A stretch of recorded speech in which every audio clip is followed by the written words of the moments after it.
Hello viewers, இன்றைக்கி நம்ம வீடியோவில் என் சிஸ்டரோட வளைகாப்பு ஃபங்க்ஷனுக்கு கொடுத்த ரிட்டன் கிஃப்ட்ஸ் நாங்களே ப்ரிப்பேர் பண்ணோம். அதை தான் பார்க்க போகிறோம். ஃபஸ்ட்டு வந்து தேங்க்யூன்னு பிரிண்ட் பண்ண பேக்ஸ்லாம் நாங்கள் வாங்கிட்டு வந்து வச்சாச்சு. அடுத்து காப்பரிசியும் ரெடி பண்ணி வச்சிட்டோம்.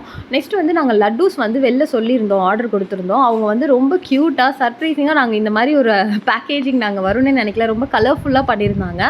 ஃபஸ்ட்டு இதெல்லாம் வந்து எடுத்து வச்சுட்டு அதுக்கப்புறம் மொத்தமாக எல்லாத்தையும் சேர்த்து பேக் பண்ணலான்னு தான் இருந்தோம். ஸோ எல்லாத்தையுமே எடுத்து வச்சிடலாம்.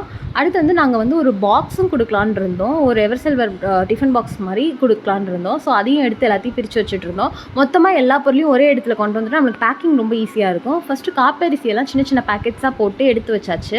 ஸோ அதெல்லாம் ஒரு பிளேட்டில் வச்சாச்சு. நெக்ஸ்ட் வந்து இந்த பாக்ஸஸ்லாம் ஓப்பன் பண்ணி கொஞ்சம் செக் பண்ணிட்டோம்.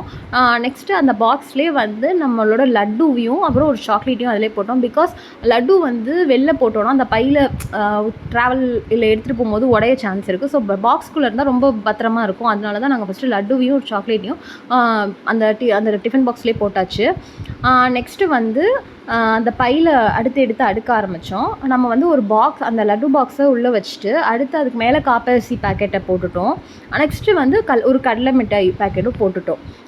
நெக்ஸ்ட்டு என்ன பண்ணணும்னா பேங்கிள்ஸும் நம்ம கொடுக்கணும். ஸோ வந்து அங்கேருந்து அங்கே கொடுக்குறதுக்கு எல்லா பையிலையும் போட்டால் ஈஸியாக அவங்களுக்கு கொடுத்துடலாம்லன்னு சொல்லிட்டு மிஸ் பண்ணாமல் கொடுக்கலாம் எல்லாருக்கும் சொல்லிட்டு அதெல்லாம் எடுத்து அரேஞ்ச் பண்ணிவிட்டு பேங்கிள்ஸும் எல்லா பேக்லேயும் கரெக்டாக போட்டாச்சு. லாஸ்ட்டாக நெக்ஸ்ட்டு என்ன பண்ணோன்னா வந்து வெத்தலைப்பாக்கு தான் மெயின். வெத்தலைப்பாக்கும் வந்து நாங்கள் வந்து பேக் பண்ணோம். இதெல்லாம் வந்து முந்தின நாள் நைட்டு எல்லாத்தையுமே கஷ்டப்பட்டு பேக் பண்ணிட்டு இருந்தாங்க என் சிஸ்டர்ஸ். அடுத்து வந்து வெத்தலைப்பாக்குலாம் எல்லாத்தையும் கரெக்டாக வச்சுட்டு நெக்ஸ்ட்டு வந்து பனானா லாஸ்ட்டாக வச்சு ஃபைனலாக ரிட்டன் கிஃப்ட்டை கம்ப்ளீட் பண்ணியாச்சு.